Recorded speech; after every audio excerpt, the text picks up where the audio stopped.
The galaxy was old. It had been burning and spinning for billions of years before any creature opened its eyes and looked up at the stars. And when those creatures finally did look up, they found each other. Slowly, carefully, over thousands of years, the species of the galaxy reached out and made contact. They built trade routes. They shared knowledge. They formed something they called the Concord of Gentle Worlds. The name was honest. Every species in the Concord had come from a gentle world.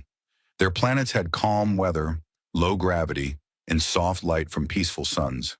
There were no earthquakes that swallowed cities, no storms that ripped the sky apart, no massive predators that hunted in the dark.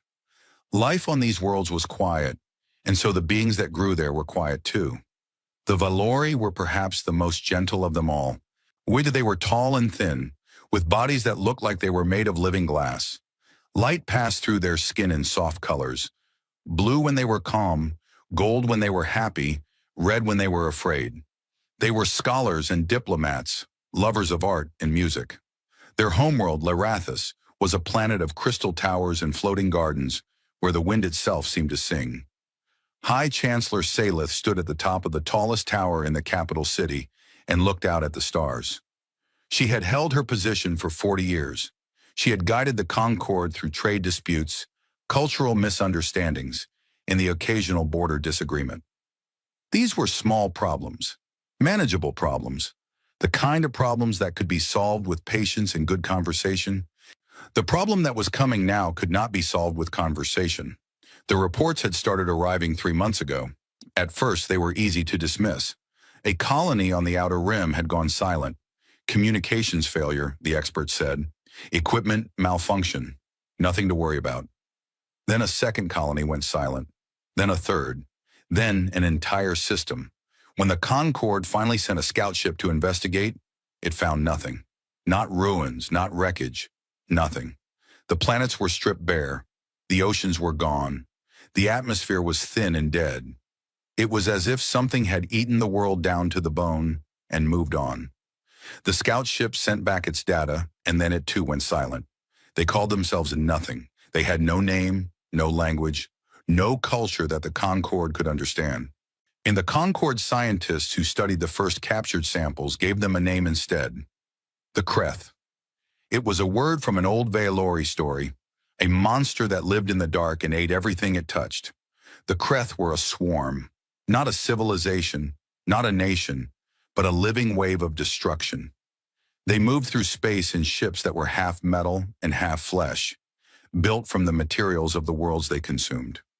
Each individual Kreth was small, about the size of a Valori child, with hard black shells, sharp limbs, and no eyes. They did not see. They did not think, at least not the way other species thought. They operated as one mind, connected to a central intelligence that the Concord called the Overmind. The Overmind was hungry, it was always hungry, and it was coming. The first real battle happened at the Velrath system, a Concord trading hub with 12 billion inhabitants across 4 worlds. The Concord sent its combined fleet, 3,000 ships from 8 different species. It was the largest military force the Concord had ever assembled. The battle lasted 6 hours. When it was over, the Concord fleet was destroyed. Not defeated, destroyed. Every ship broken, every crew dead. The Kreth did not take prisoners. They did not negotiate. They did not even slow down. They rolled through the Velrath system like a wave through sand, and when they were done, 12 billion people were gone. Salith received the news in her private chamber. She watched the footage in silence. Her skin turned a deep, dark red, a color that meant fear so strong it was close to despair. Her advisors stood around her, their own bodies flickering with the same terrible color. How many ships do they have? She asked. Our best estimate is somewhere between 50,000 and 100,000, said Advisor Peleth, his voice barely above a whisper. But the number grows. They build new ships from whatever they consume. Every world they take makes them stronger. And how many ships do we have left? The silence in the room was answer enough. Salith closed her eyes. She had spent her entire life believing that intelligence and kindness were enough to solve any problem. She had believed that the universe rewarded peace. She had been wrong. There is one option we have not discussed, said Advisor Melora, the youngest member of the council. She was standing apart from the others, her skin a strange color that Saleth had rarely seen, a pale, cold white. The color of someone who was about to suggest something terrible. "Speak," said Saleth. "Sector 7G. The room went even more silent, which should have been impossible. Sector 7G was a region of space that the Concorde had marked as forbidden, not because it was empty, but because of what lived there. The Concorde had discovered the sector thousands of years ago, during the early days of exploration. They had sent probes and survey ships, and what they found had frightened them so badly that they had sealed the entire region and erased it from public star charts. The planets in Sector 7G were nightmares, worlds with crushing gravity that would flatten a Valori in seconds, worlds with atmospheres made of corrosive gases that would eat through conquered ship hulls, on worlds with temperatures that swung from burning heat to freezing cold within a single day, worlds where the ground itself shook and split open without warning, worlds where massive predators hunted in every environment, in the water, on the land, in the sky. The Concorde called them Deathworlds. No sane species could evolve on such a planet. No gentle, reasonable creature could survive there. But something had survived. On at least one of those worlds, something had not only survived but thrived. The Concorde's long-range sensors had detected radio signals, then television signals, then digital transmissions. They had watched from a safe distance as the creatures of the third planet from a small yellow sun built cities, split atoms, and launched themselves into space on columns of controlled fire. The Concorde had decided, what unanimously and without debate, to never make contact. The creatures were too dangerous, too violent, too unpredictable. They fought wars against each other for reasons the Concorde could not understand. They ate other living things. They survived injuries that would kill any Concorde species 10 times over. Their planet tried to kill them every single day, and every single day they got back up and kept going. The Concorde had placed warning beacons around the entire sector. The message on each beacon was simple: do not enter, Deathworld species, extreme danger. "You want to contact the Deathworlders," Saleth said. It was not a question. "I want to live," Melora said. "We are all going to die if we do not find help, and there is no help to be found in gentle space. We need something the Kreth have never faced. We need something from a world as violent and terrible as they are. You are suggesting we invite monsters to save us from monsters. I am suggesting that we have no other choice." The debate lasted for 3 days. Some advisors argued that the Deathworlders would be worse than the Kreth. Others argued that they might not even respond, or that they might not be advanced enough to help. A few argued that it was better to die with dignity than to ask such creatures for aid. In the end, Saleth made the decision alone. She had seen the footage from Velrath. She had watched 12 billion people disappear. Dignity meant nothing to the dead. She authorized a blind distress beacon, a signal that would be broadcast in every direction, on every frequency, in every language the Concorde had ever recorded. The message was simple. It was a plea. It was a prayer sent into the dark, hoping that something would hear it. The signal left Larathis at the speed of light, spreading outward like a ripple in a pond. It passed through empty systems and dead space. It passed through nebulae and asteroid fields. It traveled for weeks, growing weaker but never stopping. And then it reached a small blue planet orbiting a small yellow star in a region of space that every other civilization had been warned to avoid. The ISS Prometheus was not the most advanced ship humanity had ever built, but it was the most important. It was a deep space monitoring station parked at the edge of the solar system, designed to listen. That was its job, to point its massive antenna arrays into the void and listen for anything that should not be there. Commander Rhea Vasquez had been listening for 2 years. She was a short woman with dark hair pulled back tight and eyes that never seemed to rest. Before the Prometheus, she had been an intelligence analyst for the Terran Collective, Earth's unified government, formed after the last war had nearly wiped out the human race. Vasquez was good at her job because she was patient, and because she never ignored anything that seemed wrong.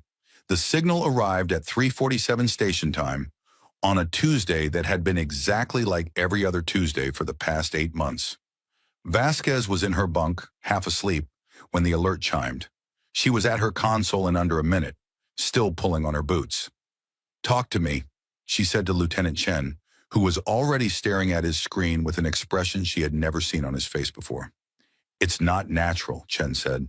"Not a pulsar, not background radiation, not any known stellar phenomenon. It's structured, repeating, and it's on multiple frequencies simultaneously." Vasquez leaned over his shoulder and looked at the data. The signal was complex, far more complex than anything they had ever detected.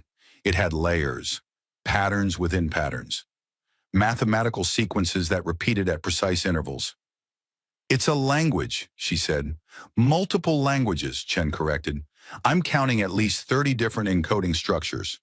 Whoever sent this wanted to make sure someone could read it, no matter what language they spoke." It took Vasquez and her team 4 days to decode the signal.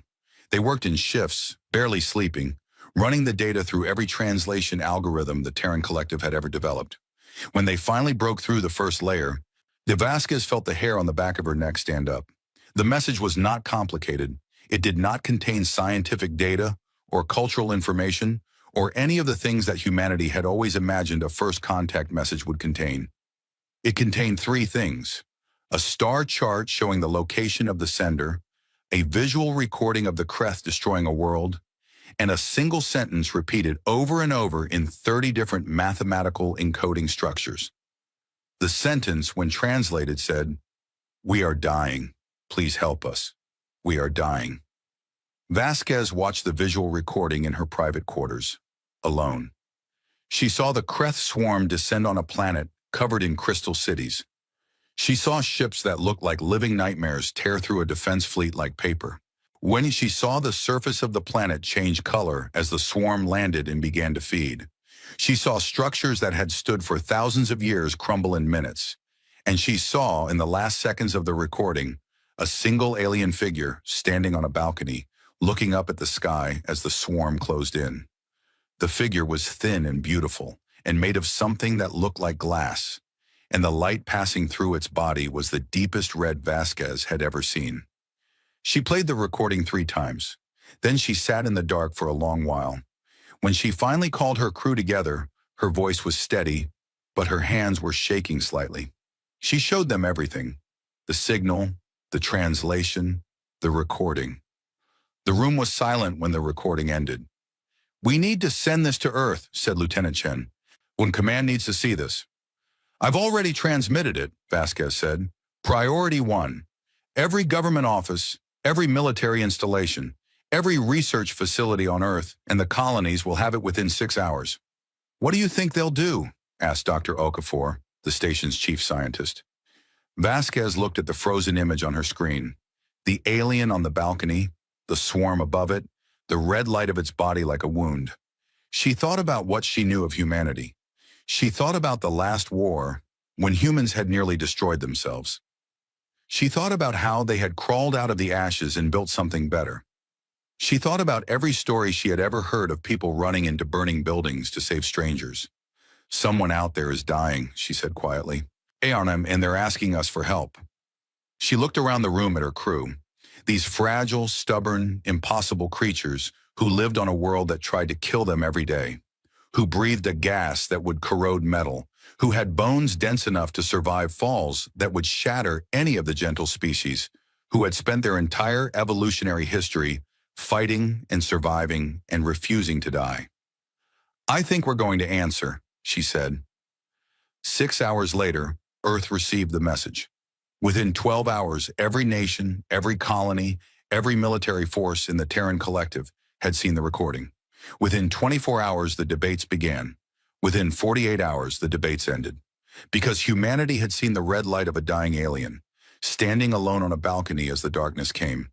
And something deep inside them, something older than language, older than civilization, older than thought itself, something that had been forged in millions of years of survival on a world that never stopped trying to kill them.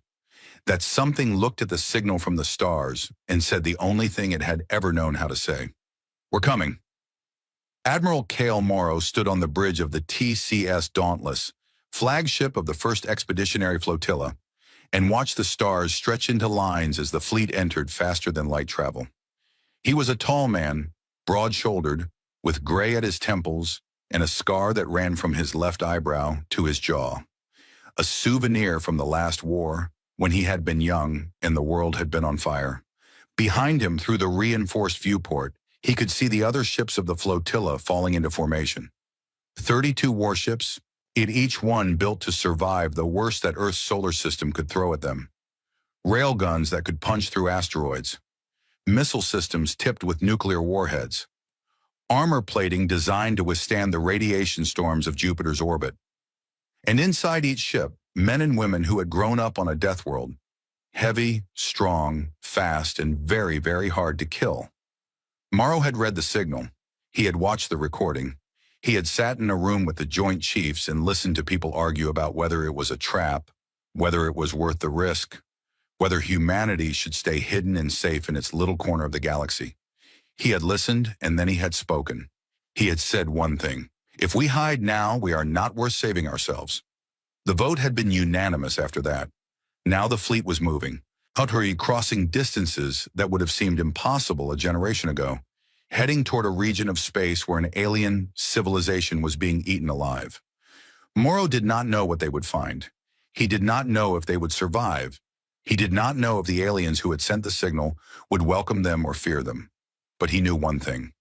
He knew it in his bones, in his blood, in every cell of his body that had been shaped by millions of years of evolution on a planet that never gave anything for free. When someone screamed for help, you answered. That was what it meant to be human. That was what it had always meant. The fleet flew on, into the dark, toward the scream. And everything was about to change. The Valori had imagined many things about the beings who might answer their signal. In the long, terrifying weeks after the beacon was sent, Salith had allowed herself small moments of hope. She pictured a fleet of elegant ships arriving in orbit, crewed by tall, graceful beings with soft voices and kind eyes. She imagined them sitting across a table from her, discussing strategy over warm drinks, their manners polite and their weapons clean and precise. She had been very, very wrong. The human fleet dropped out of faster-than-light travel at the edge of the Larithus system at exactly 1400 local time, and every alarm in the Concord defense network went off at once. "What is happening?" Salith demanded, rushing into the command center. The room was full of officers from 6 different Concord species, and every single one of them had turned the color of fear. The Valori were deep red. The Telani, a species of small furry beings, who had puffed up to twice their size. The Orvathi, tall insectoid creatures, were clicking their mandibles so fast it sounded like rain on metal. "Ships," said Defense Commander Haleth, his voice thin and high. 32 vessels. Unknown design, unknown species. They are broadcasting a response to our beacon." Salith felt something she hadn't felt since the first Kreth attack. A spark of hope. They answered. Someone answered. "High Chancellor," Haleth said, and something in his voice made the spark die. "You need to see the biological scans." The Concord had excellent sensors. They could scan a ship from 100,000 kilometers away and tell you everything about the crew inside, their species, their body temperature, their heart rate, even the chemical composition of their blood. When the sensors locked onto the human fleet, the data that came back made no sense. The crew of the alien ships were massive. The average individual was nearly twice the height of a Valori and 5 times the mass. Their bones were incredibly dense, so dense that a Concord medical scanner flagged them as structural anomalies. Their muscles were layered in ways that suggested constant use against heavy resistance.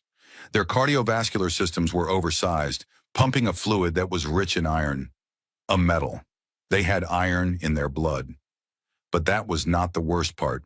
The worst part was the atmosphere inside the ships. "They breathe oxygen," Haleth said, his voice now barely a whisper. "High concentration oxygen. 21% of their atmosphere." The room went silent. Every being in it understood what that meant. Oxygen was one of the most corrosive, reactive, dangerous gases in the known universe. It destroyed metals. It broke down organic compounds. At high concentrations, it was explosive. No sane species evolved to breathe it. No gentle world had an atmosphere saturated with it. Their homeworld, Saleth said carefully. What do we know about it? Haleth pulled up the data on the main screen. It was old data, collected by long-range probes thousands of years ago, when the Concorde had first discovered and then immediately quarantined Sector 7G. The room watched in horror as the information scrolled past. The planet was called Earth by its inhabitants. It had a surface gravity of 9.8 meters per second squared, nearly 3 times the gravity of Larathus. Its atmosphere was a toxic mixture of nitrogen and oxygen, which were with traces of other gases. Its surface temperature ranged from negative 89 degrees to 57 degrees, a swing so extreme that most Concorde species would die at either end. The planet was covered in liquid water that contained salt, which was corrosive. It had a magnetic field that suggested a core of molten iron. Its weather systems included hurricanes, tornadoes, lightning storms, and floods.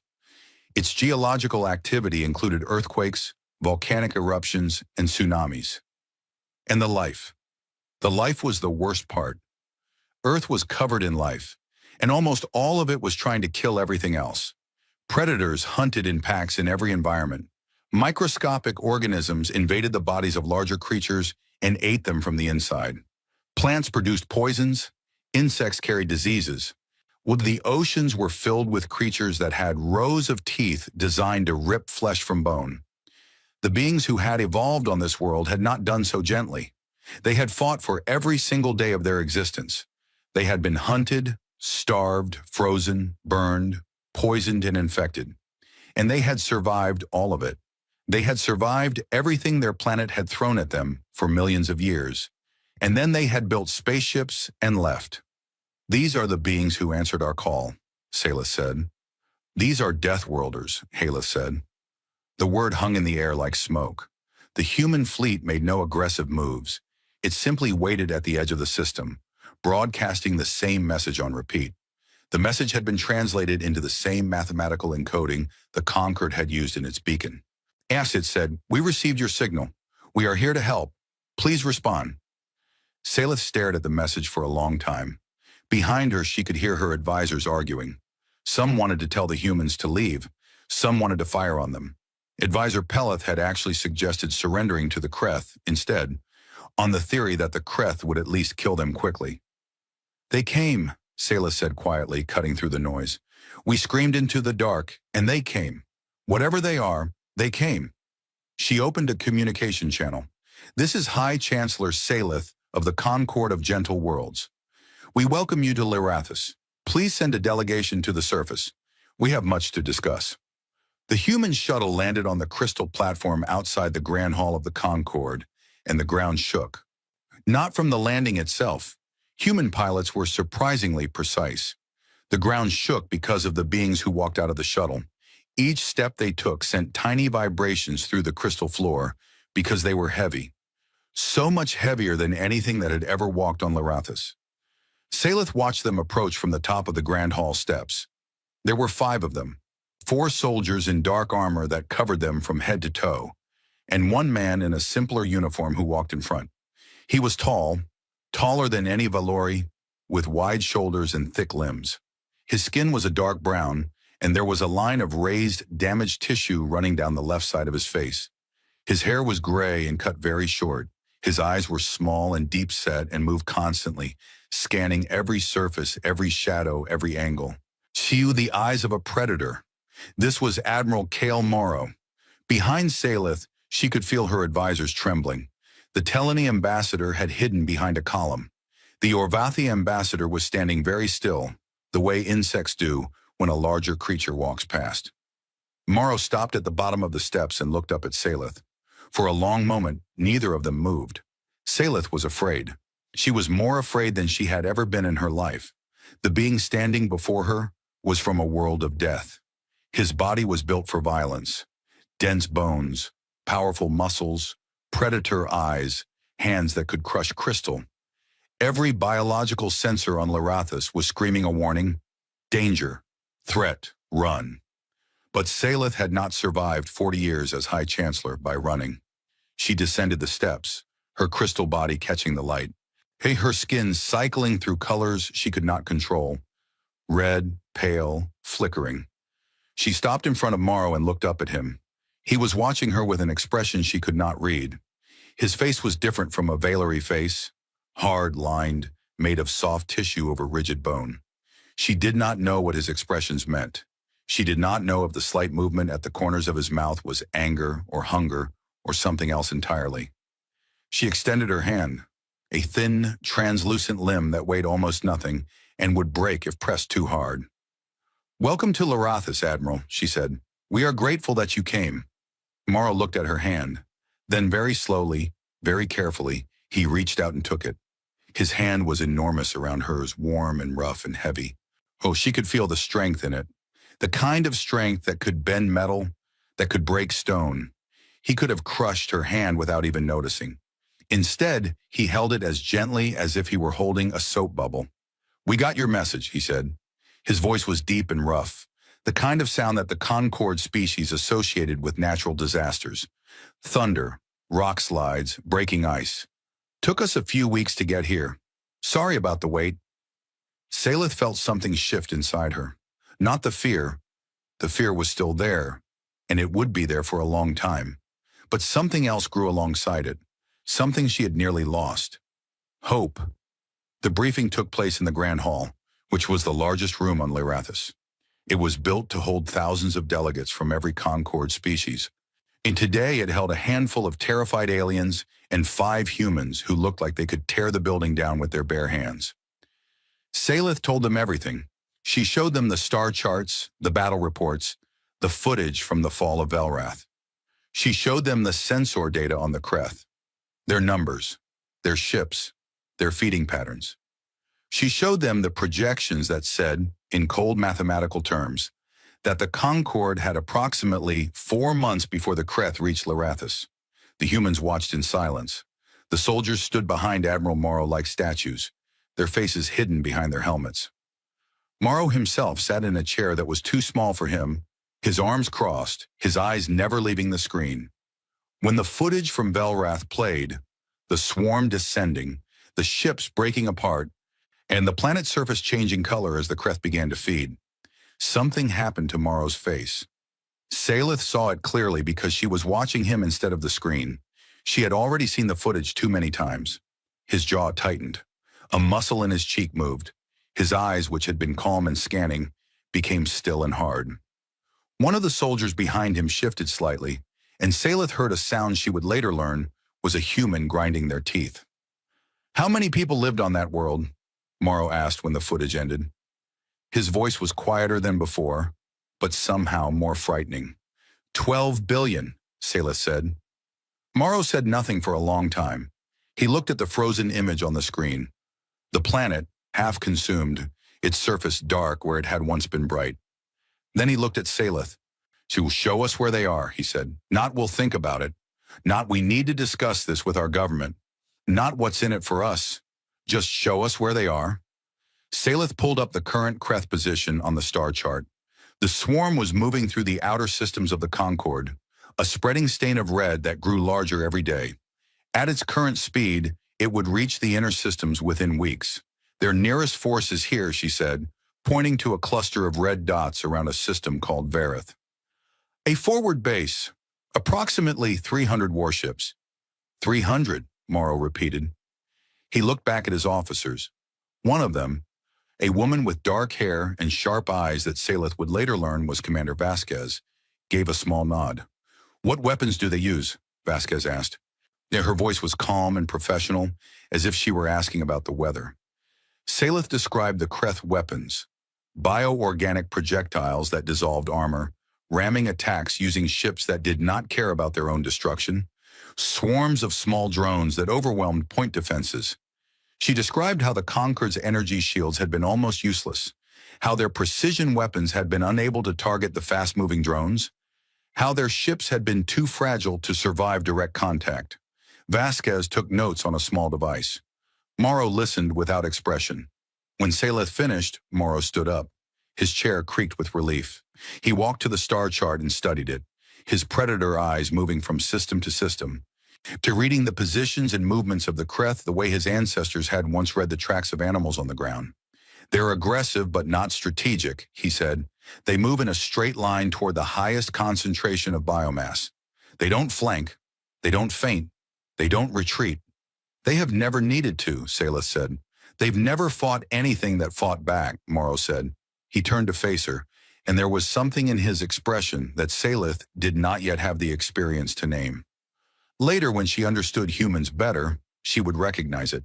It was not anger, though anger was part of it. It was not confidence, though confidence was part of it too. It was the look of a creature that had spent its entire evolutionary history being the thing that everything else was afraid of. High Chancellor, Morrow said, my government has authorized me to offer the full support of the Terran Collective in your defense against the Kreth Dominion. We'll fight alongside you, share our technology, and coordinate with your remaining forces. In exchange for what? Advisor Peleth asked, suspicion thick in his voice. Morrow looked at him. Peleth shrank back slightly. Nothing, Morrow said. You asked for help. We're here to help. Peleth blinked several times. In the Concord, nothing was free. Every trade had terms. Every alliance had conditions. The idea that someone would cross the galaxy and go to war for free was so foreign that Peleth's brain simply could not process it. I don't understand, Peleth said. Morrow smiled. It was the first time Saleth had seen a human smile, and it was a strange and somewhat frightening thing. The baring of teeth, which in every other species she knew was a threat display. But there was warmth in it, warmth in something else, something sad. On our world, Morrow said, there's an old saying, when your neighbor's house is on fire, you don't negotiate the price of water, you grab a bucket. He turned back to the star chart. Now, let's talk about Vareth Station. The news of humanity's arrival spread through the Concord like a shock wave. Reactions were mixed, which was a polite way of saying that half the Concord was relieved and the other half was in a state of panic that made the Kreth invasion seem like a minor inconvenience. The Talani, who were small and nervous by nature, Ehud immediately requested that all human personnel be kept at least 100 meters from any Talani civilians at all times. The Orvathi, who had a deep cultural fear of being eaten, spent 3 days researching whether humans were predators. When they found out that humans were omnivores, that they ate both plants and the flesh of other creatures, the Orvathi ambassador locked himself in his quarters and refused to come out. The Dralith, a large aquatic species that lived in pressurized suits on land, were the most practical. They looked at the humans, looked at the Kreth, and said, these new ones are scary, but the Kreth are scarier. We'll take our chances. Saleth worked around the clock to manage the alliance. She held meetings, soothed fears, and translated between species that could barely look at each other without trembling. She spent more time with Admiral Morrow than with any other being, and slowly, carefully, she began to learn about humans. They were not what she had expected. Yes, they were physically terrifying. She watched a human Marine pick up a piece of equipment that 3 Valori workers had been struggling to move, carry it across a room, and set it down gently. She watched a human engineer repair a damaged conduit by reaching into a space that would have required a Valori to use a tool because his hands were strong enough to bend the metal directly. She watched a human doctor treat a Telani patient with such delicate care that the little furry being actually fell asleep on the examination table. They were not monsters. They were something more complicated than monsters.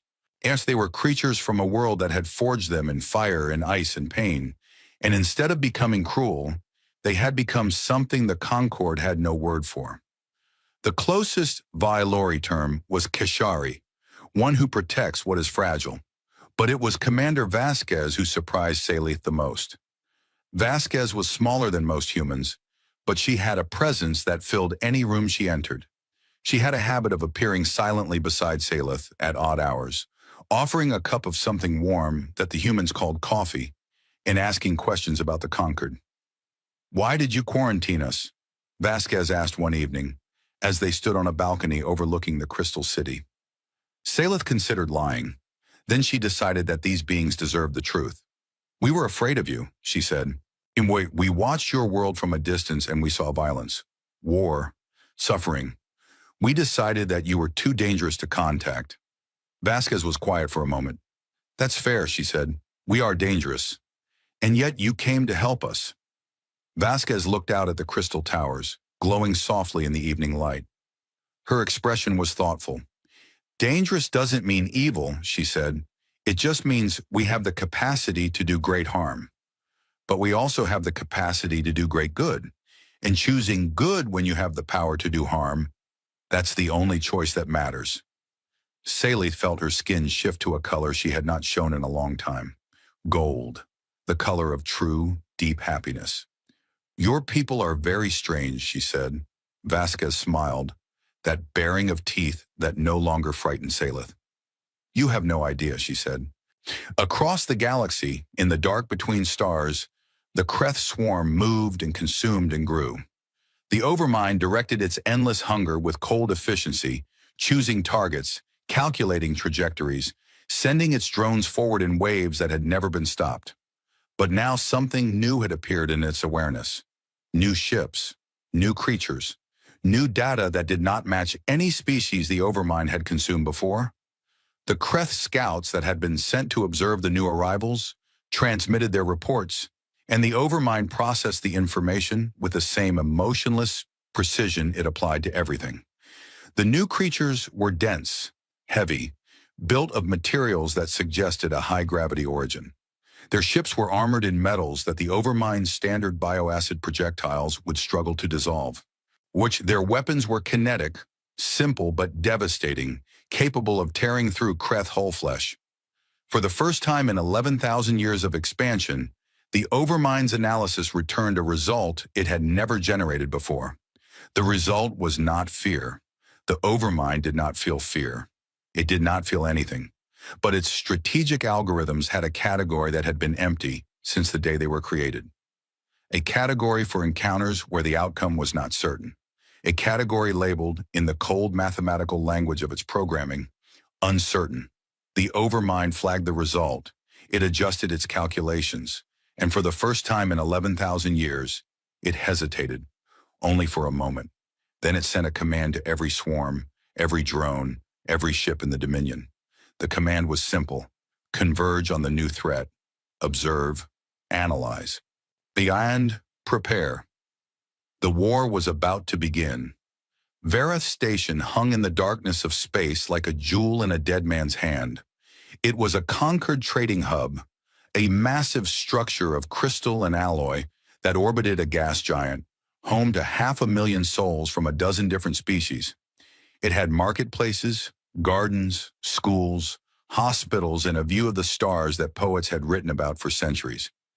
Now it was surrounded by 300 Kreth warships, and the poets were hiding in sealed rooms waiting to die. The Kreth fleet had arrived 2 weeks ago and immediately destroyed the station's defensive satellites. Since then, they had been circling, waiting, occasionally sending probes toward the station's hull to test its shields. The station's commander, a Drelith named Korath, had sent 14 distress signals. None had been answered, and he had begun writing farewell messages to his family. Then the human fleet arrived. Admiral Morrow brought 22 ships to Varath. It was not his full force. 10 ships had been left at Lerathis to protect the homeworld. But it was everything he felt he could spare. 22 ships against 300. The math was bad. Morrow had never cared much about math. All ships, this is Admiral Morrow, he said over the fleet-wide channel, his voice calm and flat. We've got 300 hostile vessels between us and 500,000 civilians. Rules of engagement are simple. Kill everything that isn't us or the station. Weapons free on my mark. On the bridge of the TCS Dauntless, Commander Vasquez stood at the tactical display, her fingers moving across the holographic map. She had been studying the Kreth for weeks. Their movement patterns, their attack formations, their reaction times. She had found something interesting. They don't think like a fleet, she had told Morrow during the planning session. They think like a swarm. Each ship acts independently but follows the Overmind's general instructions. There's no local command structure. No officers, no squad leaders, no chain of command. Just one mind telling 100,000 drones what to do. So if we're faster than the Overmind can react, Morrow had said, then the individual ships won't know what to do. They'll fall back on basic instincts. Swarm the biggest threat. Charge in a straight line. No tactics, no adaptation. Morrow had smiled at that. It was not a nice smile. Now, as the human fleet bore down on the Kreth formation, de Vasquez's theory was about to be tested. "Mark," said Morrow. The battle began. The Kreth had never fought humans before. They had fought the Vailori, whose ships were beautiful but fragile. They had fought the Talani, whose fleets scattered at the first sign of aggression. They had fought the Orvathi, who were brave but whose weapons could barely scratch Kreth hull flesh. In 11,000 years, the Kreth had never lost a battle, because no species in the Concord had been built for war. Humans had been built for nothing else. The TCS Dauntless fired first, a broadside of railgun rounds that crossed the distance between the fleets in less than a second. Railguns were simple weapons by human standards. They used electromagnetic fields to accelerate metal slugs to a fraction of the speed of light. There was no energy beam to deflect, no plasma bolt to absorb, just a piece of metal moving so fast that when it hit something, the kinetic energy release was comparable to a small nuclear explosion. The first 3 Kreth ships did not have time to react. The slugs punched through their organic hulls like needles through paper, tearing exit holes the size of houses. Atmosphere and fluid and pieces of Kreth flesh spilled into the vacuum in a spray of frozen debris. The other human ships opened fire simultaneously. The space between the 2 fleets filled with metal, each piece carrying enough energy to crack a moon. Kreth ships began to die in groups, 5, 10, 20 at a time. The formation, which had been holding a patient siege pattern around Vareth Station, shattered like glass. On the station, Commander Korath watched his tactical display in stunned silence. And he had been prepared to die. He had made peace with it. Now he was watching 300 Kreth warships fall apart as 22 alien vessels tore through them with a violence he could not have imagined. "What are they?" whispered his first officer. "Deathworlders," Korath said. It was the only answer that made sense.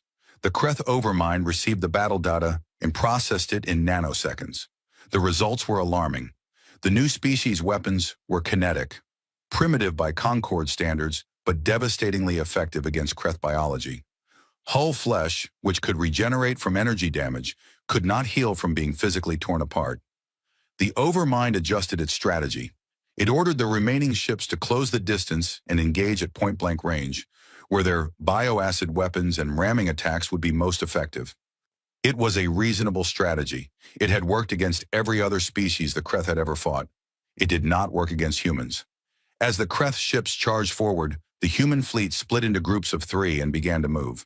Not in the rigid formations that the Concord used, where every ship held a precise position and followed a predetermined pattern.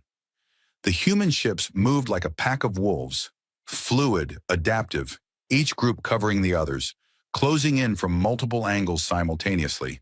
And the pilots. The Concord had never seen anything like the pilots. Human fighters, small single-person craft launched from the larger warships, dove into the Kreth formation at speeds that would have killed any Concord pilot instantly. They pulled turns at forces that would have turned a Vailori's organs to liquid. They flew between Kreth ships with meters to spare, firing short bursts from their rotary cannons, targeting the soft joints where Kreth hull flesh met metal. They moved with a reckless, suicidal grace that was equal parts beautiful and terrifying. The Kreth drones, small, fast, swarming creatures that had overwhelmed every defense fleet the Concord had ever built, met human fighters in close combat for the first time. The drones were quick, but human reaction time was faster. The drones were numerous, but human weapons could fire hundreds of rounds per second. And the drones, for all their viciousness, operated on simple programming: charge, overwhelm, consume. Human pilots did not follow simple programming. They improvised. They adapted. They did things that the Overmind's predictive algorithms could not anticipate, because the algorithms were built on 11,000 years of fighting species that were predictable.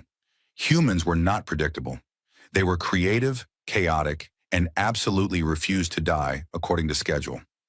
Lieutenant Park Jin-soo flew his fighter through the interior of a Kreth warship, not past it, through it. He found a breach in the hull entered the ship's organic corridor system at full speed, flew half a kilometer through pulsing, acidic flesh, and exited through the other side, leaving a trail of explosions behind him that gutted the ship from within. When he returned to the Dauntless, his fighter's paint had been completely dissolved by Kreth bioacid, and he was laughing. "That," he said over the comm, "was disgusting. Let's do it again." But the space battle was only half the fight. The Kreth had already landed troops on Verath Station before the human fleet arrived. Thousands of drones had breached the station's outer hull and were working their way inward toward the civilian sections. The station's internal defenses had been designed to handle minor security incidents, bar fights and smugglers, not a full-scale alien invasion. Admiral Morrow sent the Marines. Sergeant Tomas Achebe was the first human to set foot on Verath Station, and the sound of his boots on the metal floor was like a drumbeat. He was a large man even by human standards, nearly 2 meters tall, with shoulders so wide he had to turn sideways to fit through some Concorde doorways. His skin was very dark, and his eyes were very calm, and he carried a weapon that the Concorde had no name for because they had never imagined that anyone would need one. It was a shotgun, a weapon designed on Earth to fire a spread of metal projectiles at close range, originally used for hunting birds. The Marines had modified theirs for a different kind of hunting. "Listen up," Achebe said to his squad as they moved through the station's corridors. "The bugs are between us and the civilians. We go through the bugs. We do not stop. We do not slow down. If you run out of ammo, use your knife. If you lose your knife, use your hands. If you lose your hands, use your teeth. We do not leave anyone behind." They met the Kreth in Corridor 7, a wide passageway that connected the commercial district to the residential sections, where the Kreth were pouring through in a solid mass. Hundreds of black-shelled drones, each one about the size of a large dog, their sharp limbs clicking against the walls and floor and ceiling. They moved in a wave, a living tide of chitin and claws. Achebe raised his shotgun. "Contact front," he said, as calmly as if he were announcing the weather. The Marines opened fire. The sound was enormous. The Concorde species had energy weapons that made soft humming sounds, precise and clean. Human weapons were not precise and clean. They were loud. They were violent. They filled the air with smoke, and the smell of burning metal, and the sound of brass casings hitting the floor in a continuous metallic rain. The Kreth wave hit the Marine line and broke. The drones were fast and vicious, but they were used to fighting species that ran. See, species that panicked. Species that fell apart when the swarm closed in. Humans did not run. Humans did not panic. Humans stood their ground and turned the corridor into a killing field. Achebe fired and reloaded and fired again, each blast clearing a meter of space in front of him. Beside him, Corporal Chen used her rifle in 3-round bursts, each burst dropping a drone. Behind them, Private Okonkwo had set up a position with a heavy machine gun, and the stream of fire from the weapon was so constant that it created a wall of metal that nothing could pass through. The Kreth threw more drones. The Marines killed more drones. The floor became slippery with alien fluid. The walls were pocked with impact marks. The air was thick with smoke, and still the Marines held. They held for 1 hour, then 2, then 5. The Kreth kept coming. Ammunition began to run low. One by one, the Marines switched to sidearms, then to knives. Private Okonkwo's machine gun overheated and seized. He picked up a piece of broken metal from the wall and used it as a club. 8 hours in, Sergeant Achebe took a hit. A Kreth drone got close enough to drive one of its sharp limbs through the gap between his armor plates, piercing his left side. Achebe grunted, grabbed the drone with his free hand, crushed it against the wall, and kept fighting. Blood ran down his leg and pooled on the floor around his boots. 11 hours. The Marines had been fighting for 11 hours without rest, without resupply, without relief. They were bloody, exhausted, and running on nothing but stubbornness and the knowledge that behind them, through a sealed door, 3,000 Valori civilians were hiding in a shelter. The Valori had a sensor feed from the corridor. They watched the entire battle on their screens. They watched these alien giants, these terrifying Deathworlders from a world of poison and fire, stand in a corridor and bleed and fight and refuse to die so that 3,000 people they had never met could live. A Valori child watching the feed with wide, frightened eyes tugged on her mother's sleeve. "Why won't they leave?" she asked. "The scary ones. Why don't they run away?" Her mother stared at the screen, where Sergeant Achebe was fighting with one hand pressed against his wound and the other swinging a combat knife. Her skin was gold, pure, bright gold, the color of something she thought she had forgotten how to feel. "Because they promised to help us," she said. "Acho, and they keep their promises." At hour 12, relief came. A second squad of Marines breached through an alternate corridor and caught the Kreth swarm from behind. The drones, caught between two groups of angry humans, were destroyed in minutes. When the corridor was finally clear, Achebe sat down against the wall and allowed a medic to look at his wound. It was deep but clean. The Kreth limb had missed his organs by centimeters. The medic sealed it with biofoam and told him to rest. "Later," Achebe said. He stood up, wincing, and walked to the door of the civilian shelter. He knocked on it, gently, which was hard to do with hands that had been fighting for 12 hours. The door opened. 3,000 Valori looked out at him. They were small and fragile, and made of living crystal, and they were glowing gold. Achebe did not know what the gold color meant. He did not know that he was looking at 3,000 people expressing the deepest gratitude their biology could produce. He just saw a room full of scared people who were alive. "You're safe now," he said. "We've secured the corridor. Medics are on the way." A small Valori child walked out of the crowd and stood in front of him. She came up to his knee. She reached up and touched his armored hand with her tiny crystal fingers. Achebe looked down at her. Something in his expression softened. The hard warrior mask shifting to reveal something underneath that was much older and much simpler than war. He knelt down, very slowly, so he was closer to her level. "Hey there," he said. "You okay?" She nodded. Then she pointed at the blood on his armor. "You're hurt," she said. "And I'm fine," he said. "Humans are tough." "Why did you help us?" she asked. Achebe thought about it for a moment. It was a simple question, but the answer was complicated. Or maybe it wasn't. Maybe it was the simplest thing in the universe. "Because you needed help," he said. In space, the battle was over. Of the 300 Kreth warships that had besieged Vareth Station, 247 had been destroyed. The remaining 53 had done something that no Kreth force had ever done in recorded galactic history. They had retreated. The Concorde received the news with a mixture of joy and shock. The Kreth could be beaten. The Kreth could be made to run. This was something that had been believed impossible, and the beings who had done it were not ancient warriors or technological geniuses. They were creatures from a ball of rock and water that tried to kill everything on it. But Dr. Lian Zhao, the human xenobiologist who had been studying the Kreth samples collected during the battle, was not celebrating. She was in her lab on the Dauntless, staring at data that did not make sense. Zhao was a small, quiet woman who wore glasses she did not technically need. She just liked the way they looked, and had a habit of talking to herself when she was thinking. Right now, she was talking very fast. "This isn't right," she muttered, scrolling through genetic sequences on her screen. "The cell structure is too organized, too efficient. Natural evolution doesn't produce this kind of uniformity. Every individual is genetically identical, every single one. There's no variation, no mutation, and no drift." She pulled up a comparison with other known swarm species from Earth: ants, bees, termites. Those species had genetic variation.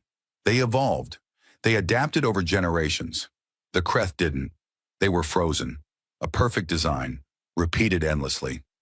"They're not a species," she said to the empty room. "They're a product. Someone made them." She dug deeper. The Kreth DNA, if it could be called DNA, had markers that did not occur in nature. Sequences that were too precise, too structured, too purposeful. It was like finding a barcode printed on the inside of a living cell. "Bioweapons," she whispered.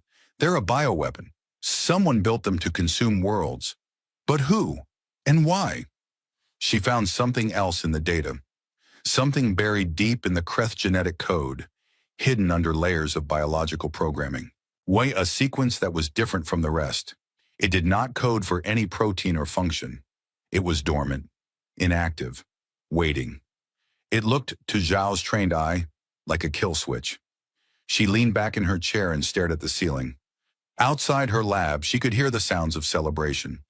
Humans and Concord species cheering together for the first time. The victory at Vareth was real. It mattered. But Zhao could not shake the feeling that they were missing something. The Kreth were not the real enemy. The Kreth were a weapon. And somewhere out in the dark, the hand that had made the weapon was still there. She started writing her report. It would change everything. But first, the war had to be fought. And the Kreth, stung for the first time in their existence, were not done yet. Far away in the cold space between galaxies, the Overmind received the data from Vareth and made its calculations. The new species was dangerous, more dangerous than anything the Overmind had encountered. The standard approach, overwhelming force, had failed. The Overmind did not feel frustration. It did not feel fear, but it understood threat assessment, and for the first time in its existence, the threat level of a single species exceeded the parameters of its standard response protocols. It sent a new command to every swarm in the Dominion, not the usual command to advance and consume, a different command, a command it had never needed to send before. Converge, all swarms, all ships, all drones, not to conquer, to exterminate. The Deathworlders had won the first battle, but the war, the real war, was just beginning. And it was coming for them with everything the Kreth Dominion had. The convergence began on a Monday, by Earth reckoning. Not that it mattered what day it was. What mattered was that on that day, the Kreth Dominion stopped acting like a swarm and started acting like an army. 12 systems were hit simultaneously. 12 different Kreth fleets, each larger than anything the Concord had ever faced, dropped out of faster-than-light travel at the same moment, in the same hour, with the same objective. The coordinated attack was so precise that it could not have been planned by any mind smaller than the Overmind. It was not a series of raids. It was not random expansion. It was a deliberate, calculated response to the defeat at Vareth Station. The Overmind had learned. And what it had learned was that the Deathworlders needed to be destroyed before they became too strong to stop. Admiral Morrow received the reports in his command center on the Dauntless, and for the first time since the war began, he felt the weight of what he had taken on press down on his shoulders like gravity. 12 systems. He had 32 ships. Even with the Concord's remaining forces, scattered, demoralized, and barely functional, there were not enough defenders to cover every target. The Kreth had done the math, and the math was simple. They had more, much more. "We can't be everywhere," said Commander Vasquez, standing beside him at the tactical display. Her voice was calm, but her face was tight. The holographic map showed the Kreth attacks as 12 red blooms, spreading across the Concord like wounds opening on a body. No," Morrow said. "We can't." He looked at the map. He looked at the positions of his ships. He looked at the red dots and the blue dots and the vast empty spaces between them, and he made the kind of decision that commanders make when there are no good choices left. "Vasquez, take the main fleet to Larathis. That's where the biggest Kreth force is heading. If Larathis falls, the Concord falls. Everything else is secondary." Vasquez nodded. Then she paused. "What about New Carthage?" New Carthage was a human colony. 40,000 people, families, children, farmers, engineers, living on a small world in the outer systems. It was directly in the path of one of the 12 Kreth fleets. There were no warships close enough to reach it in time, none except the ones Morrow would have to take away from Larathis. The room went very quiet. Everyone understood the choice. Defend the alien homeworld with its billions of inhabitants, or defend the human colony with its thousands. Morrow closed his eyes. He stood there for a long moment, and the people around him could see the cost of the decision moving across his face like a shadow. His jaw tightened. His hands, resting on the edge of the tactical console, gripped until his knuckles turned white. "New Carthage can't be reached in time," he said. His voice was rough, as if the words were being dragged out of him. "We send a warning. We tell them to evacuate to the underground shelters. We hope the Kreth pass through quickly." "Sir," said Lieutenant Chen, his voice cracking, "those are our people." "I know," Morrow said. He opened his eyes and they were wet, but his voice was steady. "I know exactly who they are. And if I pull ships from Larathis to save 40,000, I lose 40 billion. The Kreth are coming for the heart of the Concord. If we don't stop them there, everyone dies. Everyone." He looked around the room. "This is the job. This is what we signed up for. We protect as many as we can, even when we can't protect everyone. Now move. We don't have time to mourn yet." The fleet moved, and New Carthage waited alone. The Creth arrived at New Carthage 14 hours later. The colony had no warships, no orbital defenses, and no way to fight back. The governor, a woman named Sarah Osei, had spent those 14 hours organizing the evacuation. She moved every person she could into the deep underground shelters that had been built beneath the colony. Bunkers designed to survive earthquakes and storms. Us because humans always built for the worst. But not everyone made it underground. The Creth were fast. The swarm descended on the surface while the last transport was still loading, and the transport never took off. Governor Osei was in the deepest bunker when the lights flickered and the ground shook and the sounds from above stopped. She sat in the dark with 200 people, children, elderly, families, and listened to the silence. It was the worst sound she had ever heard. Silence where a world had been. New Carthage did not fall quickly. The underground shelters held for 3 days, powered by geothermal generators that the Creth could not easily reach. The people inside rationed water and food and told stories to the children to keep them calm. And some of the stories were about Earth, about mountains and oceans and animals that ran across wide plains. Some were about the stars and about the people out there who were fighting so that other worlds would not share New Carthage's fate. On the 4th day, the Creth breached the outer bunker doors. Governor Osei sent one final transmission before the communications array was destroyed.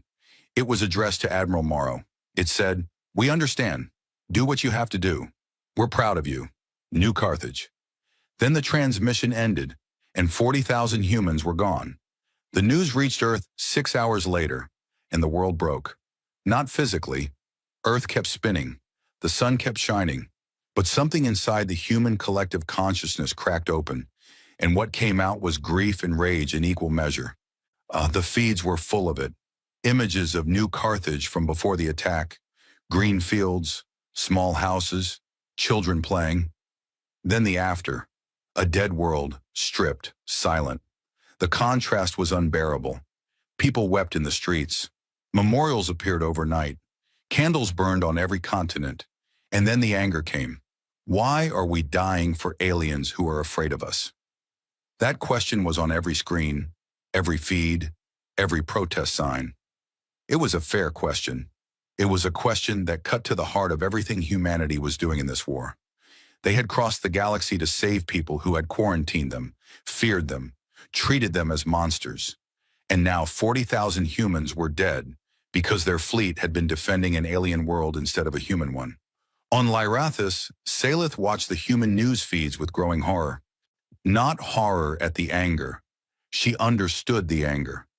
Horror at what she saw beneath it. She saw a species being torn apart by the same choice that had torn apart its admiral. She saw the cracks forming in the alliance, and she knew that if those cracks widened, the war was lost.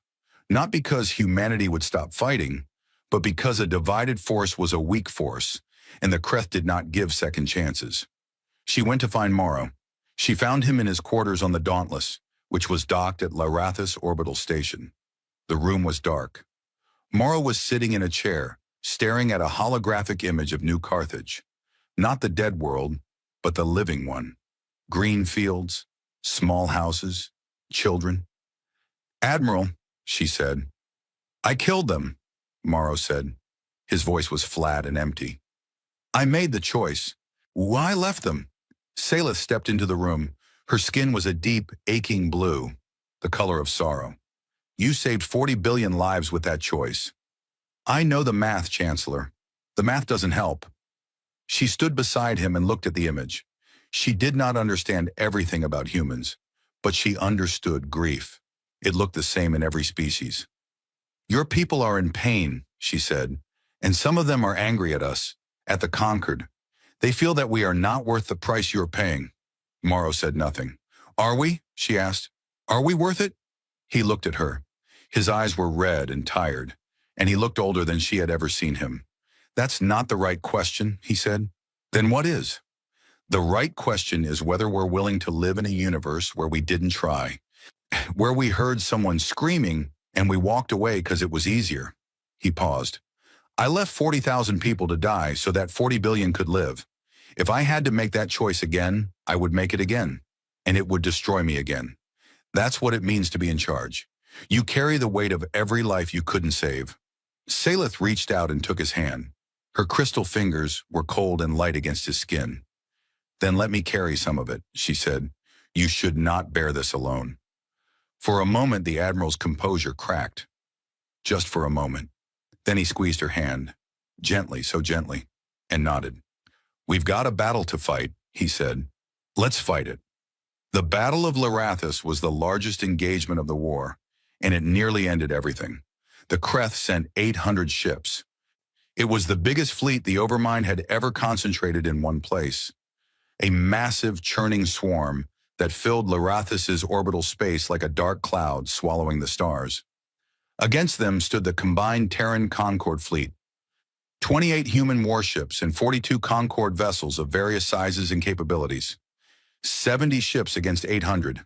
The math was worse than Varath. Much worse. Vasquez commanded the orbital defense from the bridge of the ISS Prometheus, the newest ship in the human fleet. She had been promoted to the role after the Varath campaign, and she carried it with a calm precision that inspired everyone around her. She stood at the center of the bridge, holographic displays surrounding her, and orchestrated the fleet like a conductor leading an orchestra through the most complex piece of music ever written. We Concord frigates, fall back to position Delta. You're too close to the swarm. Their acid weapons will eat your hulls at that range. Stay at distance and use your energy lances. Human Battle Group Alpha, push through their left flank. Concentrate fire on the largest ships. They're the drone carriers. Kill the carriers, you thin the swarm.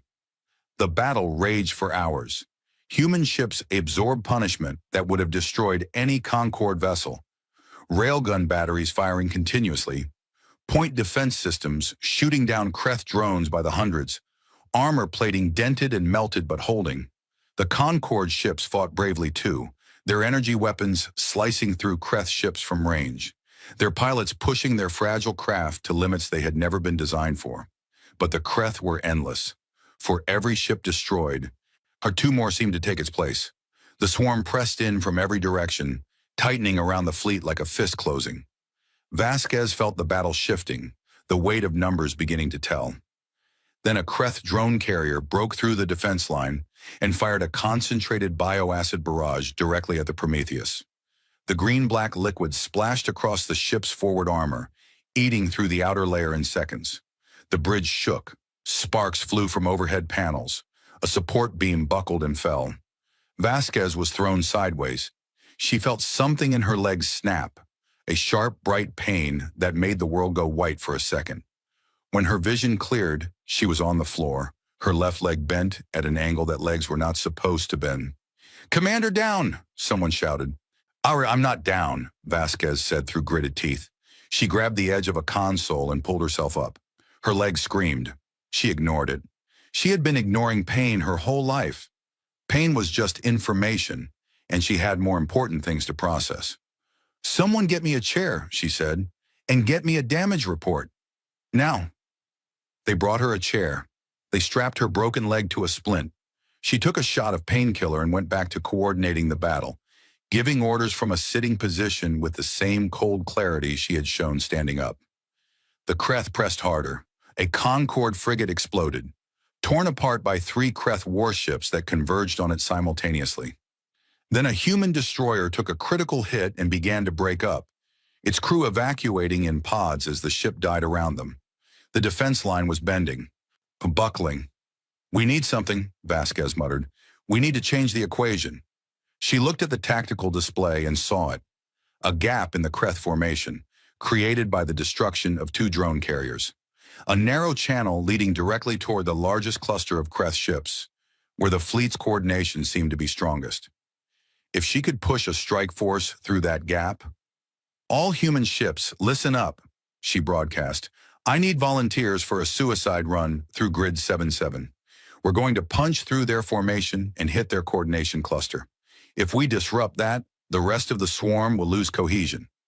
Every human ship volunteered, every single one.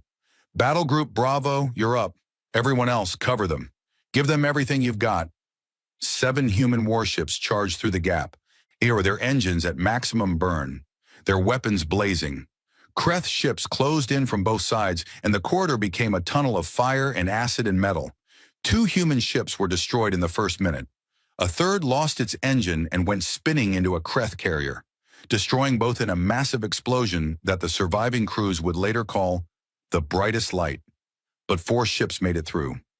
4 ships reached the coordination cluster and opened fire with everything they had: railguns, missiles, point-blank nuclear warheads. The cluster, a group of massive Kreth command organisms that served as relay points for the Overmind's instructions, was torn apart in a storm of fire and metal. The effect was immediate. Across the battle, Kreth ships faltered. Drones that had been moving in coordinated patterns began to fly erratically. Its ships that had been executing complex maneuvers suddenly broke formation, falling back on basic instincts. Charge the nearest target, swarm the biggest threat. Without the relay organisms, the Overmind's control became patchy, inconsistent, slow. Vasquez saw the opening. All ships, push now! They've lost coordination. Push them back! The fleet surged forward. Human warships, battered and bleeding, but still fighting, drove into the disoriented swarm. Concord ships, inspired by the human charge, followed. For 3 more brutal hours, the combined fleet hammered the Kreth, driving them back, breaking their formations, destroying their ships in groups. Finally, the Kreth retreated, not in good order. They scattered, fleeing in every direction, individual ships in small groups breaking away and running for deep space. It was not the organized withdrawal of a strategic force. It was the flight of a broken swarm. Larathis was saved, but the war was not over, and the cost was staggering. 12 human ships had been destroyed. 19 Concord vessels were gone. Thousands of crew members from both sides would never go home. And on the surface of Larathis, the ground battle had been even worse. Sergeant HFY had been on the ground. The Kreth had managed to land troops on Larathis before the orbital battle turned. Thousands of drones had dropped from orbit in biopods, crashing into the crystal landscape and immediately swarming toward the nearest population center, the capital city, where millions of Valori civilians had taken shelter in underground bunkers. HFY and his squad had been deployed to hold the main access point to the largest bunker complex. It was a wide plaza in front of a crystal building, and behind the building's sealed doors were 12,000 Valori, mostly children and their caretakers, evacuated from the city's schools. 12,000 children, and between them and the Kreth stood HFY and 16 Marines. They fought the way Marines had always fought, with everything they had for as long as they could. The plaza became a killing ground. Kreth drones poured in from 3 streets, and the Marines cut them down with rifles and grenades and machine guns. When the ammunition ran low, they fought with pistols. When the pistols were empty, they fought with knives and fists and the broken pieces of their own weapons. HFY was everywhere. He moved from position to position, dragging wounded Marines behind cover, redistributing ammunition, filling gaps in the line with his own body. His armor was cracked. His face was bloody. One of his arms was not working properly. A Kreth claw had torn through the muscle, and it hung at his side, useless. He fought with one hand. The Valori watched from inside. They watched on their screens as this man, this impossible, terrifying, beautiful man from a world of death, stood in front of their children and refused to move. His blood was on the crystal floor. His voice, hoarse from hours of shouting orders, still carried across the plaza. Hold the line. Nobody gets through. Nobody. 10 hours in, half the squad was down, dead or wounded so badly they could not fight. HFY had taken 3 more hits, and he was standing through sheer willpower, his body running on reserves that should have been empty hours ago. The human body had a limit, and HFY had passed it somewhere around hour 6. He was operating beyond what biology allowed, in a territory that only existed because the human mind could tell the human body to keep going long after the body wanted to stop. He was standing in the center of the plaza, alone, when the last wave came. The other surviving Marines were behind him, wounded, trying to reload, trying to stand. The Kreth came from all 3 streets at once. A final surge, hundreds of drones pouring into the plaza in a black tide. Achebe looked at the wave. He looked behind him at the sealed doors.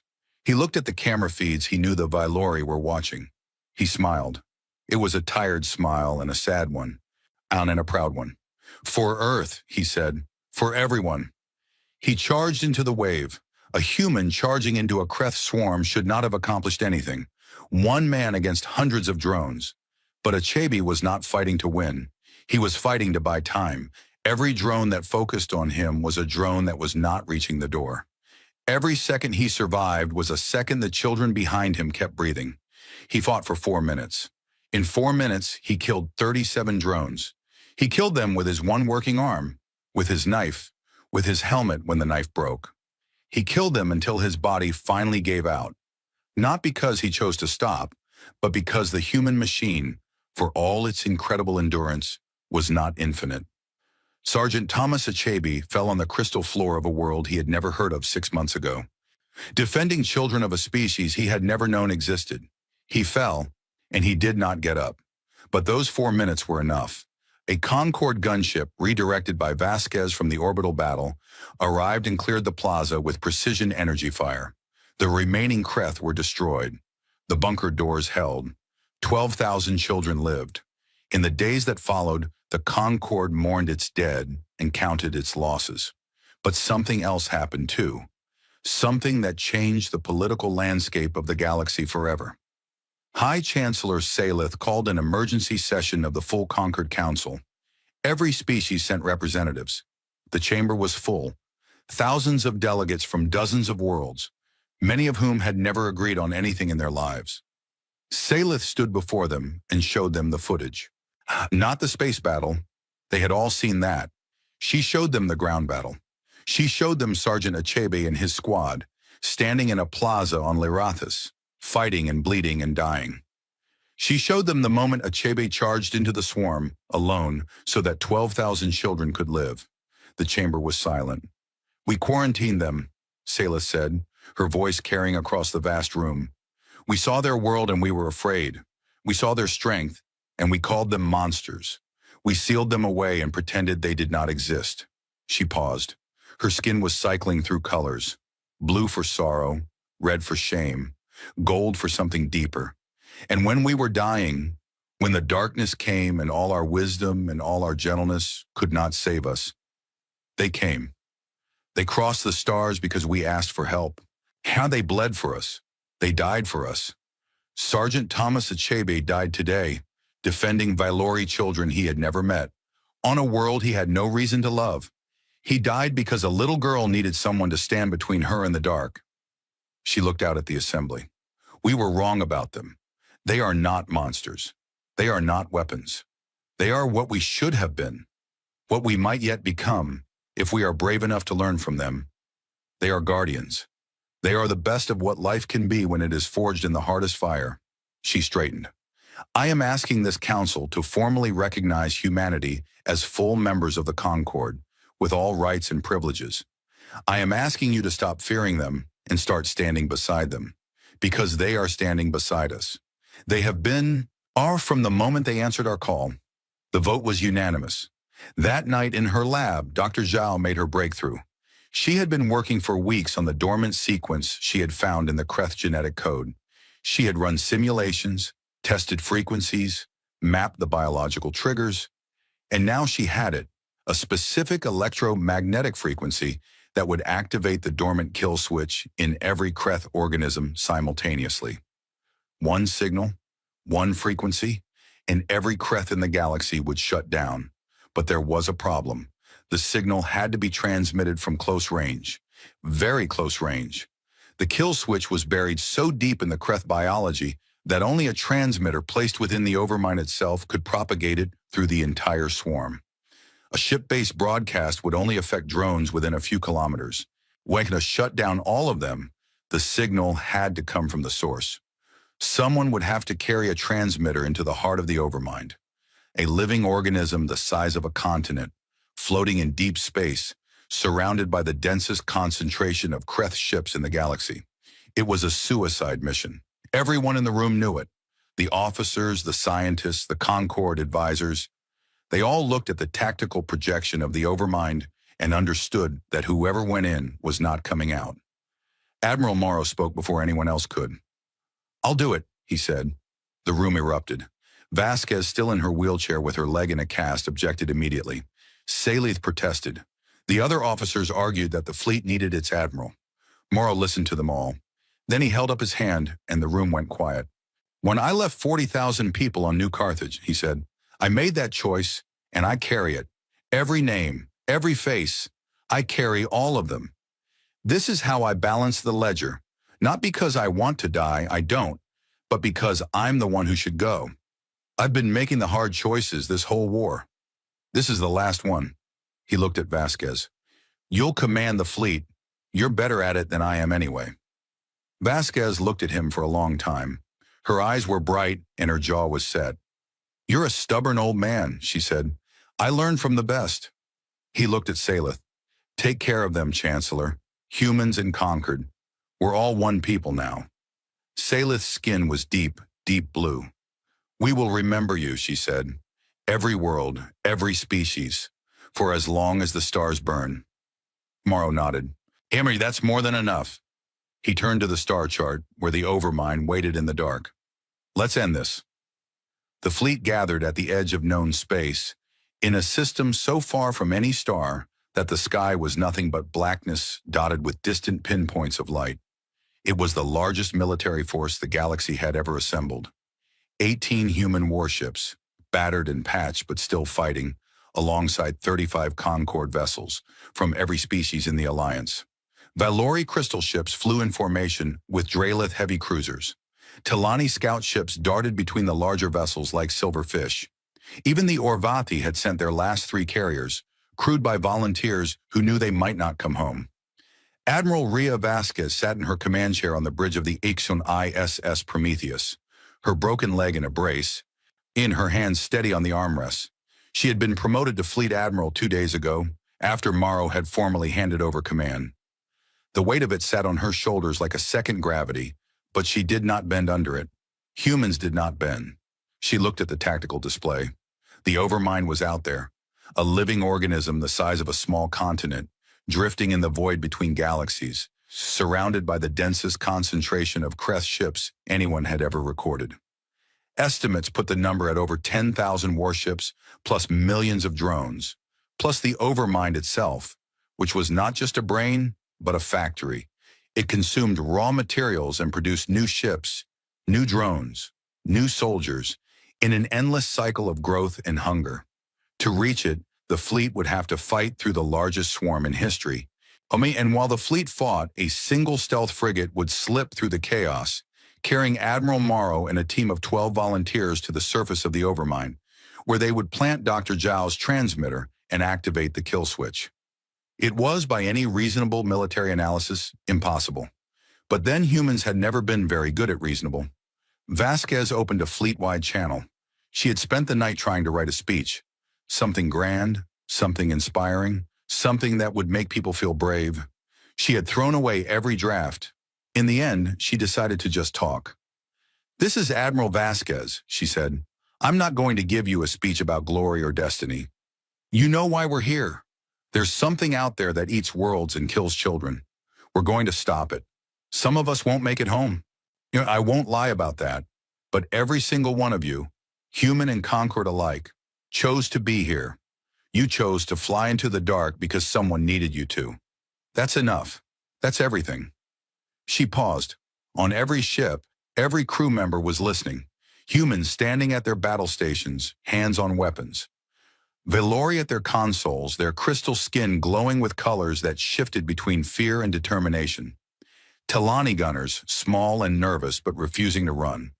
Orvathi pilots, their mandibles set, their compound eyes locked on the void ahead.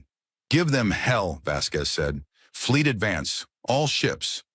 The fleet moved forward into the dark. The Kreth met them at the edge of the Overmind's gravity well. 10,000 ships. The number was not an estimate anymore. The sensors confirmed it. 10,000 warships, arranging concentric rings around the Overmind like layers of armor around a heart. Behind the warships, clouds of drones so dense they registered on sensors as solid objects. And behind the drones, the Overmind itself. a vast pulsing mass of organic matter, dark red and black, veined with channels of bioluminescent fluid that glowed like rivers of fire. It was the most terrifying thing any of them had ever seen. It was alive, it was aware, and it was waiting. All ships, weapons free, Vasquez said. Stick to the plan. Main fleet engages the outer ring. Battle groups Alpha through Delta push for the inner layers. And for God's sake, keep a lane open for the Whisper? The Whisper was Morrow's ship. A small, fast stealth frigate equipped with the best sensor-dampening technology humanity had ever built. It was hiding in the shadow of the Prometheus, powered down, invisible, waiting for the moment when the chaos of battle would cover its approach. The battle began with a roar. 53 ships against 10,000. The math was the worst it had ever been. But math had never stopped humans before. The human warships hit the outer ring like a hammer hitting glass.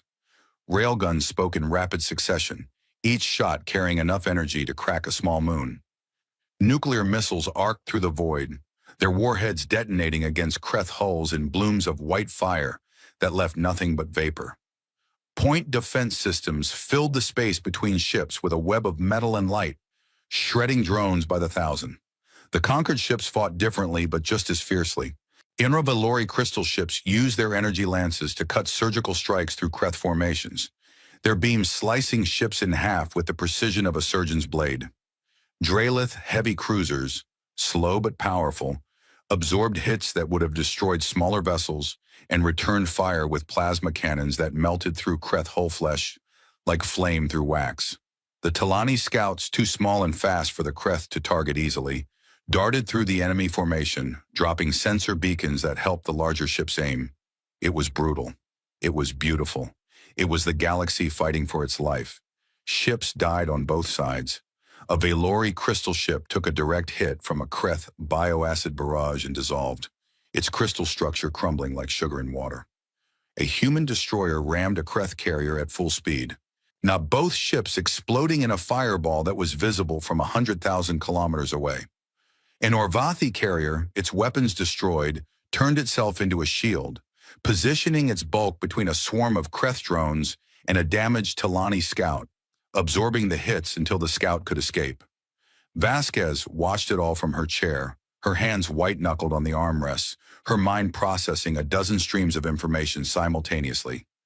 She was doing what she had always done, seeing the battlefield as a whole, finding patterns in the chaos, exploiting every weakness. The Kreth are concentrating on our heaviest ships, she said. They're trying to take out our firepower. Battle Group Charlie, pull back and draw them toward Grid 9. When they follow, Delta hits them from behind. The orders flowed. The fleet adapted. Cohumans and Concord species fought as one, their different strengths complementing each other in ways that neither side could have achieved alone. The Concord's precision and range combined with humanity's aggression and durability to create something new. A way of fighting that the Overmind had never encountered and could not predict. And in the chaos, hidden by the fire and noise and death, the Whisper moved. Admiral Cale Morrow sat in the pilot's chair of the Whisper and watched the battle through the narrow viewport. The ship was running silent. No engines, no weapons, no shields.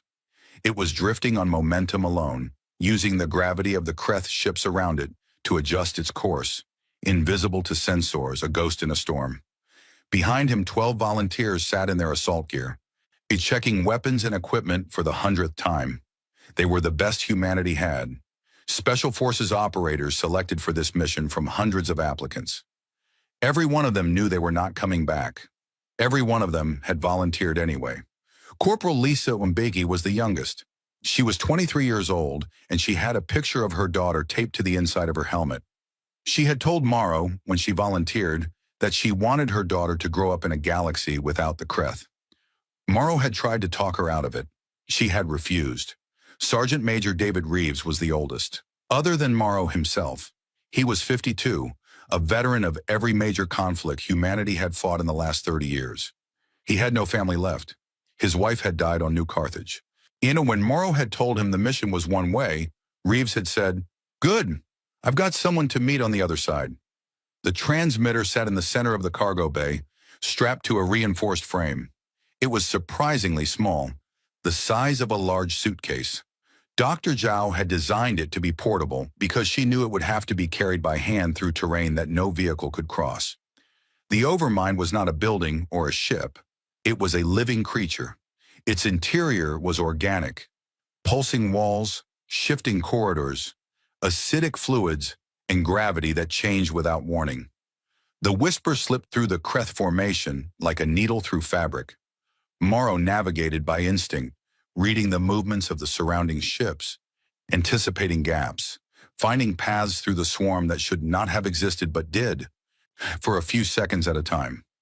"We're through the outer ring," he reported quietly to Vasquez via a tight beam communication laser that was nearly impossible to intercept, approaching the Overmind's surface. "Copy, Whisper," Vasquez replied. Her voice was steady but tight. "Fleet is holding. We'll keep the door open as long as we can. Good luck, Kyle." It was the first time she had used his first name on an open channel. He smiled. "Take care of them, Rhea," he said. "All of them." Then he cut the channel and turned the ship toward the Overmind. Landing on the Overmind was like landing on a living planet. The surface was dark, a landscape of organic ridges and valleys covered in a thick layer of biomass that pulsed with a slow, rhythmic movement. It looked like skin. When it was skin, the outer layer of the largest living organism in the galaxy. The Whisper set down in a valley between two ridges, and the team moved out quickly. The surface was soft under their boots, spongy, warm, and it moved when they stepped on it, like walking on the belly of a sleeping animal. The air was thin and toxic, and they breathed through sealed helmets. The temperature was high, nearly 40 degrees, and rising as they moved deeper. Morrow led the way. He carried the transmitter on his back, 50 kilograms of equipment that would have been unmanageable for anyone from a lower gravity world, but was merely heavy for a human. His rifle was in his hands, his eyes scanning the terrain ahead. The Overmind knew they were there. Not immediately. The Whisper's stealth systems had given them a few minutes of invisibility. But the moment they stepped onto the surface, the Overmind felt them the way a person feels a mosquito on their skin. It sent defenders. They came out of the surface itself, emerging from the biomass like creatures rising from mud. Kreth drones, but different from the ones they had fought before. These were larger, heavier, armored with thick plates of chitin. They were the Overmind's immune system, designed to destroy anything that penetrated its outer layer. "Contact!" shouted Reeves, and the team opened fire. The fighting was close and vicious. The corridors of the Overmind were narrow, twisting and constantly changing. Walls shifted, floors tilted, new passages opened, while old ones closed. The air was thick with spores that fogged their visors. The ground tried to swallow their feet. Every surface was a potential threat. They pushed forward, meter by bloody meter. Private Torres was the first to fall, dragged into a wall that opened up like a mouth and closed around him before anyone could react. Corporal Mbeki screamed his name but kept moving, kept firing, her daughter's picture bouncing against the inside of her helmet. The deeper they went, the worse it got. The Overmind's interior was a nightmare landscape of organic structures. Pulsing chambers filled with fluid, corridors that breathed, gravity that shifted without warning. The drones came in waves, endless waves, and the team fought through every one of them. By the time they reached the core chamber, only 4 of them were left. Morrow, Reeves, Mbeki, and a quiet operator named Chen, who had not spoken a single word the entire mission, but had killed more drones than anyone else. The core chamber was vast, a cathedral-sized space with walls that glowed with bioluminescent patterns. In the center was the heart of the Overmind, a massive structure of neural tissue, pulsing with light, connected to every Kreth in the galaxy through an organic network that spanned the stars. This was the brain. This was the mind that controlled the swarm. "Set the transmitter," Morrow said. "Right there, at the base of the central structure, the signal needs to be as close to the neural core as possible." They moved toward the center. The Overmind sent everything it had. Drones poured into the chamber from every opening. The walls themselves began to close in, the room shrinking as the organism tried to crush the invaders. Reeves positioned himself at the chamber entrance. "Go," he said to Morrow. "I'll hold them." "David." Go! Sir, I'll hold them. Morrow looked at him. Reeves looked back. There was nothing left to say. They had both known how this ended. Morrow ran. Behind him, Reeves opened fire. Chen joined him. Then Mbeki, after one last glance at the picture inside her helmet, turned back and stood with them. 3 humans, standing in the throat of a dying god, buying time with their lives. Morrow reached the neural core. The transmitter was on his back, heavy, and his hands were shaking. Not from fear, but from exhaustion and blood loss. A drone had gotten through earlier and opened a gash in his side that his suit was struggling to seal. He could feel the warmth of his own blood running down his leg. He set the transmitter down at the base of the core. The device hummed to life, its lights blinking green. Once he entered the activation sequence, a 12-digit code that Zhao had made him memorize because in a place like this, technology could fail, but memory held. 3, 7, 7, 1, 9, 2, 4, 6, 8, 0, 5, 1. The transmitter activated. A pulse of electromagnetic energy erupted from the device and slammed into the neural core. For a moment, nothing happened. Then the core flickered. The bioluminescent patterns stuttered. The pulsing rhythm that had been constant since Morrow entered the Overmind skipped a beat. Then another. Then another. Across the galaxy, Kreth ships stopped moving.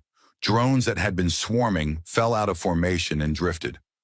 On a dozen worlds where ground battles were still raging, Kreth soldiers suddenly froze in mid-stride, their limbs locking, their systems shutting down one by one.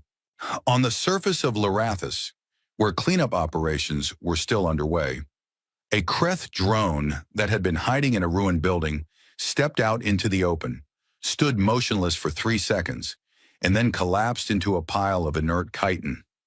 In the battle around the Overmind, the swarm died.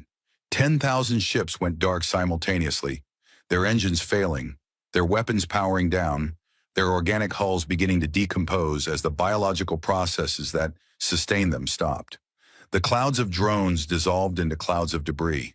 The great organism itself, the Overmind, the beating heart of the Kreth Dominion, shuddered once, twice, and then was still. The silence was absolute. On the bridge of the Prometheus, Vasquez stared at her tactical display.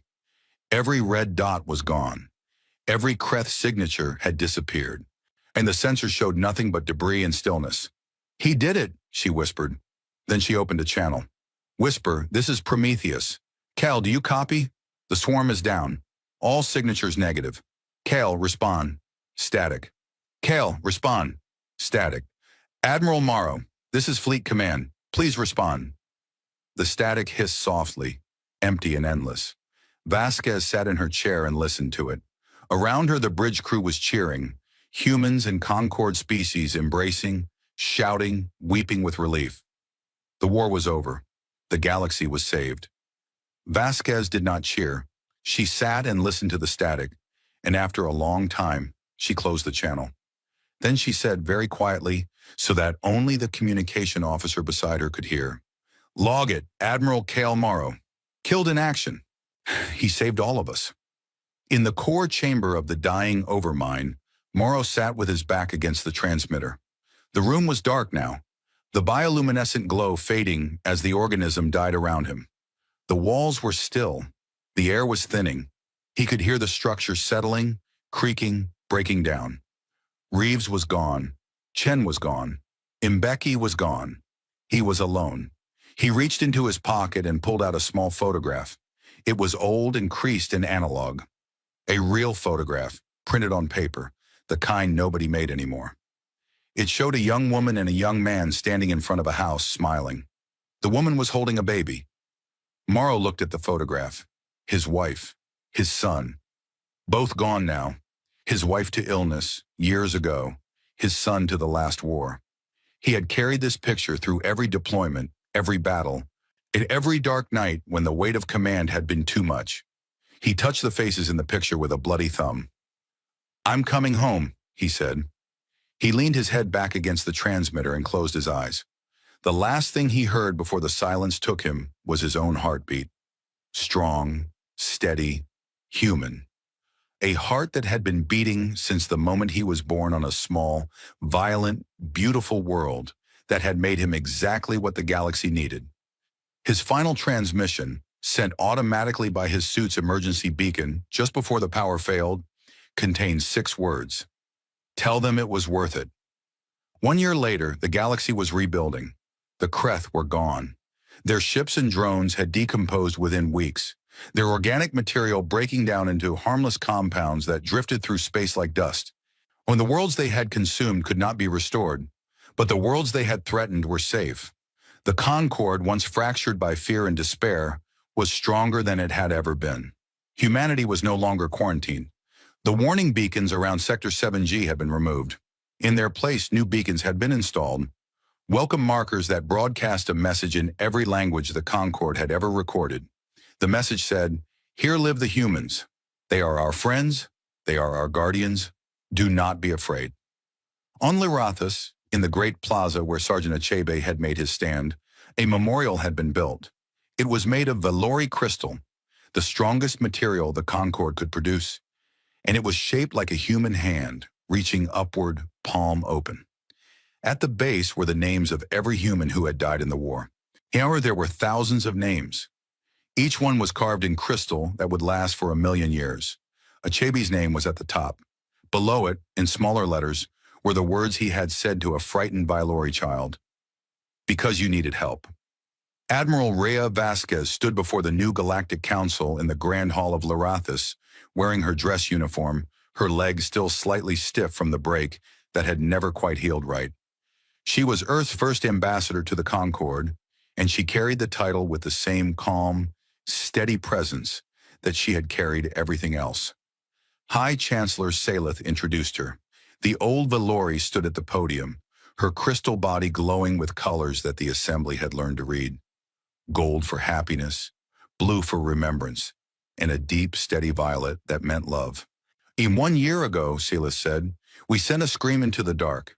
We were dying, and we were afraid, and we had nowhere left to turn. We sent our signal toward the one place in the galaxy we had been told never to go, toward the Deathworlds where the monsters lived." She paused. The Assembly was silent. 1,000 delegates from 100 worlds listening. "Monsters did not come," she said. "Heroes came. They came from a world that tried to kill them every day of their lives, and instead of becoming cruel, they became strong. Instead of becoming selfish, they became generous.